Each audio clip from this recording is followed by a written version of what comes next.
ఎగ్జాక్ట్గా ఈ త్రిభుజం యొక్క ఈ భుజంలో ఉన్న ఒక మిడ్ వాల్యూని తీసుకున్నాను. BD is equivalent to DC. BD is equivalent to DC. Mid value నుంచి ఏకి ఒక లైన్ గీసాను. అలానే ఇక్కడ ఒక మిడ్ వాల్యూ తీసుకున్నాను, బికి లైన్ కలిపాను. ఇక్కడ ఒక మిడ్ వాల్యూ తీసుకున్నాను, ఇక్కడ ఒక లైన్ కలిపాను. ఈ వచ్చిన పాయింట్ నుంచి ఒక వృత్తం గీశాను. ఈ వచ్చిన పాయింట్ నుంచి ఒక వృత్తం గీశాను. వచ్చిన పాయింట్ నుంచి ఒక వృత్తాన్ని గీశాను.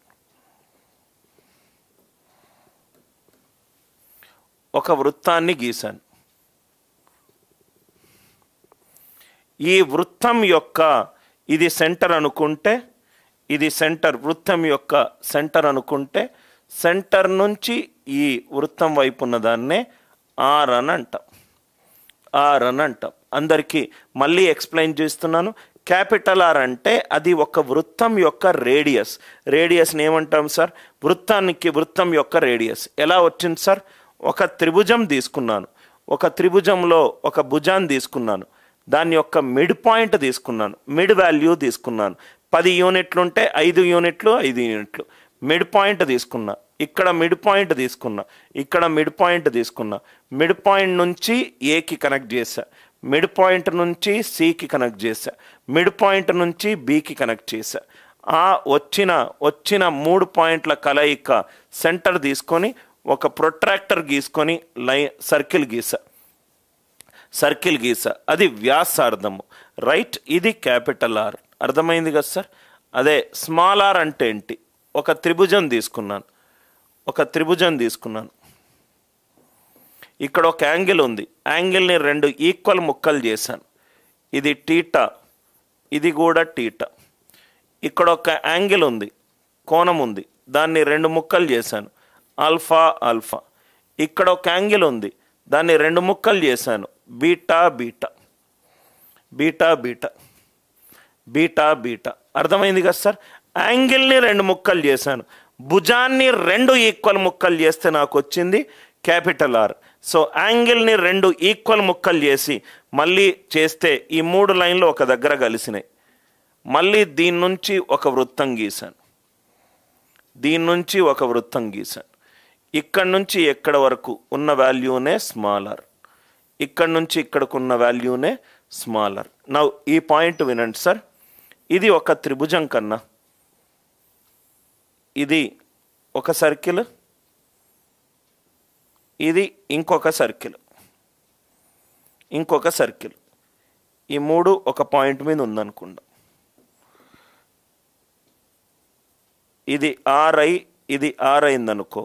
ఈ రెండిటి మధ్యలో తేడా, ఆ వాల్యూని ఏమంటామంటే d² equivalent r into r minus 2r. Sir ఈ పాయింట్కి ఇప్పుడు ఇక్కడ 3 లైన్లు కలిసిన ఇక్కడ ఒక పాయింట్ వచ్చింది, 3 లైన్లు కలిసిన ఇక్కడ ఒక పాయింట్ వచ్చింది. ఈ పాయింట్కి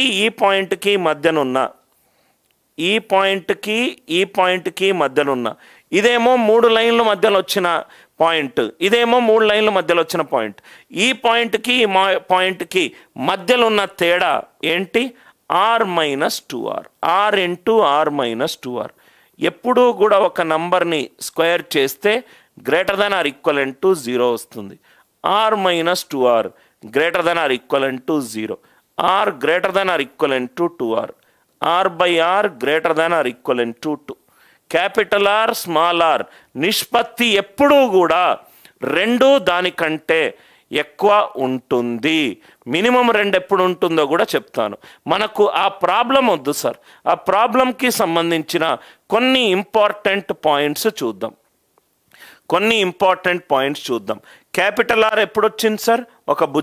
ఒక త్రిభుజం తీసుకున్నాను, ఓ భుజం తీసుకున్నాను, దాన్ని ఈక్వల్ 2 పార్ట్లుగా డివైడ్ చేశాను, ఆపోజిట్ దానికి కనెక్ట్ చేశాను. ఆ 3 లైన్లు ఒక పాయింట్ దగ్గర కనెక్ట్ అయింది. అక్కడ ప్రొట్రాక్టర్ తీసుకున్నాను, ఒక వృత్తం గీశాను. అది క్యాపిటల్ ఆర్. ఒక త్రిభుజం తీసుకున్నాను, ఆ యాంగిల్ని 2 ఈక్వల్ ముక్కలు చేశాను, ఇటుపక్కున్న యాంగిల్ని 2 ఈక్వల్ ముక్కలు చేశాను, అటుపక్కున్న యాంగిల్ని 2 ఈక్వల్ ముక్కలు చేశాను. దాని తర్వాత ఇక్కడ పాయింట్ తీసుకున్నాను, మళ్ళీ సర్కిల్ గీశాను. వచ్చిన వాల్యూ ఎంత? స్మాలర్. ఇక్కడ ఒక పాయింట్ వచ్చింది, ఇక్కడ ఒక పాయింట్ వచ్చింది. ఆ 2 పాయింట్ల మధ్యలో తేడా, ఆ 2 పాయింట్లు ఒకటి పైన ఒకటి కింద ఉందనుకోండి, ఈ రెండిటి మధ్య ఒక డిస్టెన్స్ ఉంది. ఆ డిస్టెన్స్ ఇచ్చే ఈక్వేషన్ ఏంటి? r into r minus 2r. ఒక నంబర్ని స్క్వేర్ చేస్తే ఎప్పుడూ greater than are equivalent to 0 అవుతుంది. అంటే r greater than are equivalent to 2r, r by r greater than are equivalent to 2r. Capital R by small r ఎప్పుడూ కూడా 2 దానికంటే ఎక్కువై ఉండాలి. 2 దానికంటే ఎక్కువై ఉండాలి. 2 దానికంటే